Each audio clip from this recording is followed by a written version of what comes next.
Well, good morning, good afternoon, or good night. Thank you for joining us again for another devotional. I am Pastor Brian, and I am glad you are with me. We're going to continue our journey through If You Want to Walk on Water, You Have to Get Out of the Boat. The devotional is going to give me a Minnesotan complex every time, because every time I say the word boat, I wonder if I sound like northern Minnesotan.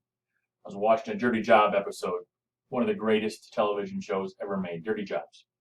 And they were in northern Minnesota catching leeches to be resold, and great business. The guy made quite a good money doing it, but their accents, typical stereotypical northern Minnesotan. And every time I say boat, I wonder, does my Minnesota accent come through?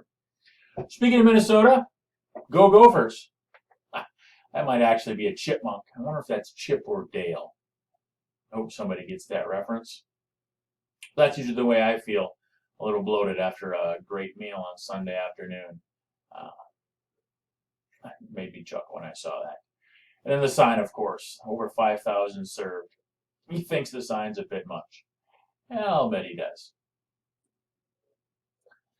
If You Want to Walk on Water, You've Got to Get Out of the Boat by John Ortberg. We gave a little bit of an introduction last time about the story that we are going through. It's a story, of course, the disciples on the water and Peter getting out and walking on water for a bit before he decides to sink. But John finds a lot of truth in that story, and I think we will too.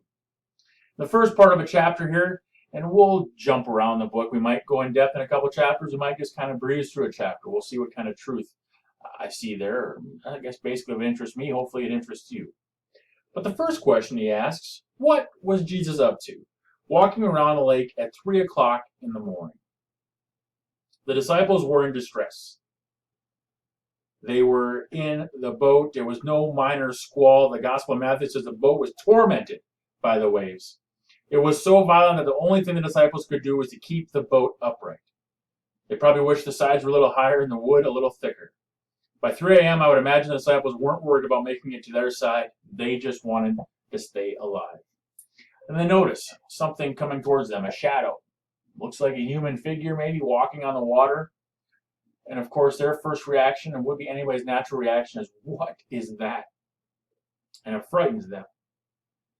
And they don't understand who it is. They were convinced that he was a ghost. So they were terrified and they cried out in fear. Of course, we can look back and think, well, how could they not recognize Jesus walking on the water? I mean, they've been with him.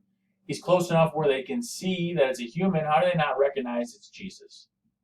Probably because they're scared out of their minds already. And they are focused solely on keeping their boat afloat and not drowning. So probably excusable that they don't quite recognize Jesus. Kind of like we do when we get in the midst of some terrible situation. Life is bad. It's hard to recognize or even see Jesus at work there. Anyway, they cry out in fear. Jesus answers, "It is I." But John asks the question, what in the world is Jesus doing out there in the middle of the night, walking on water? In Mark's gospel, it says Jesus intended to pass them by. Was he in a race? Was he just going to wave, "Hey guys, good luck with the storm. I'll see you on the other side"? In the Greek version of the Old Testament, the same Greek word that means to pass by is a technical term for a theophany. Now, there's an expensive seminary word that I get to explain to you, showing off my extensive knowledge and training. Theophany is a defining moment when God made striking and temporary appearances in the earthly realm to select individual or a group for the purpose of communicating a message.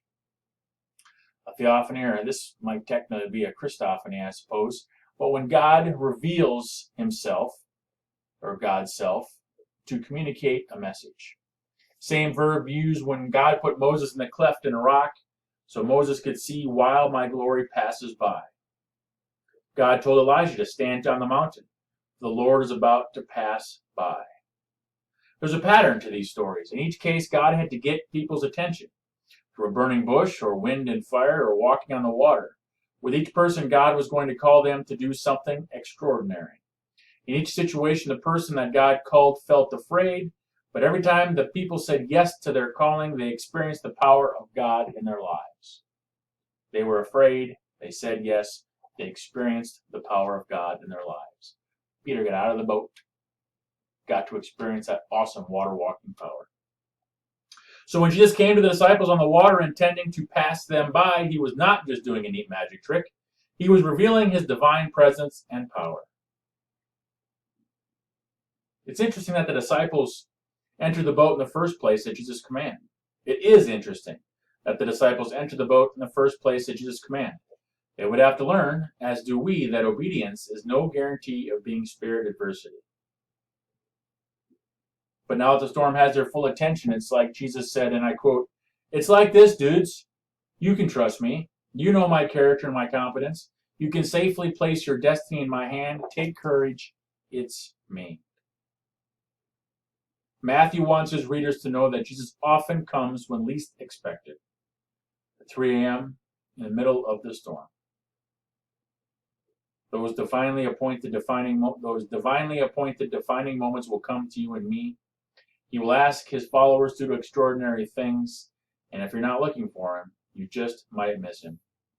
12 disciples sat in the boat, and we don't know how 11 of them responded to that voice, perhaps with confusion, wonder, disbelief, or a little bit of each. But one of them, Peter, was about to become a water walker. He recognized that God was present, even in the most unlikely place. He realized that this was an extraordinary opportunity for a spiritual adventure and growth, so he got an idea, and he did something religious. This story has lots of truth for us, as we'll get diving into the book more and more. 2 things I got from this book. One, and I think this is awful important for us to understand. You say yes, you obey God, you follow God's commands, life can still be rough. There can still be some pretty serious trials, some tough and some down spots. Just by saying yes to God does not guarantee us material wealth and blessings and health and an easy road. In fact, saying yes might make the more difficult road.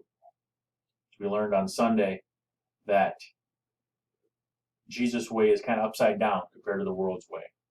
And sometimes following Jesus means we do things that take us out of our comfort and our safety zone.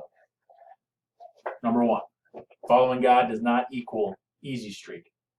Number 2, God never fails to reveal God's self and presence and power to us when we do say yes and try that extraordinary thing. The disciples didn't recognize Jesus, maybe because they're so focused on keeping themselves alive and not drowning, which is a very noble and understandable thing. But it's a reminder to us that sometimes we get so busy in our tough times and the way life is or the way it should be or what we're struggling with that we fail to see Jesus in any of it. And it can be hard. And there may be times when we just can't. And it's okay. But that story is a good reminder that we need to be looking and that Jesus is there. And sometimes, maybe even most of the time, when life seems the most difficult, Jesus is just there, waiting for us to pause, to look, and then to trust, like Peter did. He saw God, he saw Jesus, he recognized, and he thought, yep, I'm hopping out of that boat because he told me to. I trust him. Wouldn't that be nice? So we have a choice when we're asked to look for Jesus when times get tough. We're either the 11, too scared, stuck in the boat, or we're Peter, step out in faith and experience that wonderful, awesome power of God. It's not that those other 11 were rejected by Jesus. He doesn't just cast them from the 12 disciples and pick 11 new ones. He does not. I don't know if he even chastises them for not getting out of the boat. But Peter does. And Peter gets an extra special experience. That's what we have to look forward to if we can say yes and we can see God in every day. Amen.